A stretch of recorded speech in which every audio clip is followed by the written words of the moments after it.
The book of 1 Corinthians, chapter 3. And I, brothers, was not able to speak to you as to spiritual ones, but as to fleshy, as to babes in Messiah. I fed you with milk and not with solid food, for until now you were not able to receive it, and even now you are still not able, for you are still fleshy. For since there is envy and strife and divisions among you, are you not fleshy and walking according to man? For when one says, I am of Sha'ul, and another, I am of Apollos, are you not fleshy?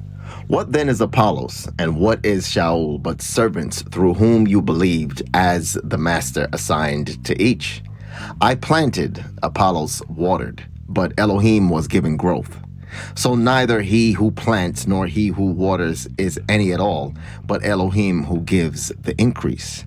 And he who plants and he who waters are one, and each one shall receive his own reward according to his own labor. For we are fellow workers of Elohim. You are the field of Elohim, the building of Elohim. According to the favor of Elohim, which was given to me as a wise master builder, I have laid the foundation, and another builds on it. But each one should look how he builds on it. For no one is able to lay any other foundation except that which is laid, which is Yahusha Messiah. For no one is able to lay any other foundation except that which is laid, which is Yahusha Messiah.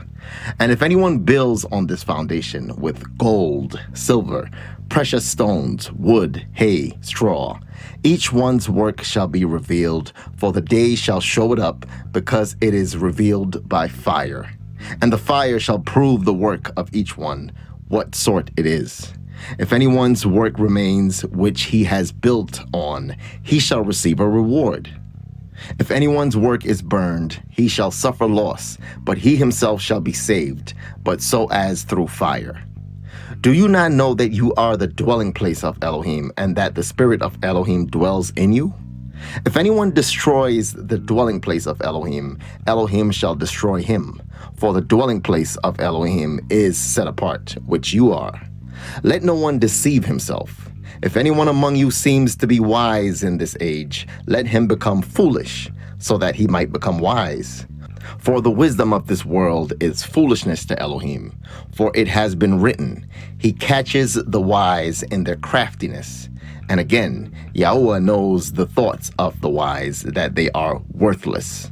So then, let no one boast in men, for all belongs to you, whether Sha'ul or Apollos or 𝐤𝐄𝐄, or the world or life or death, or the present or the future, all belongs to you. And you belong to Messiah, and Messiah belongs to Elohim.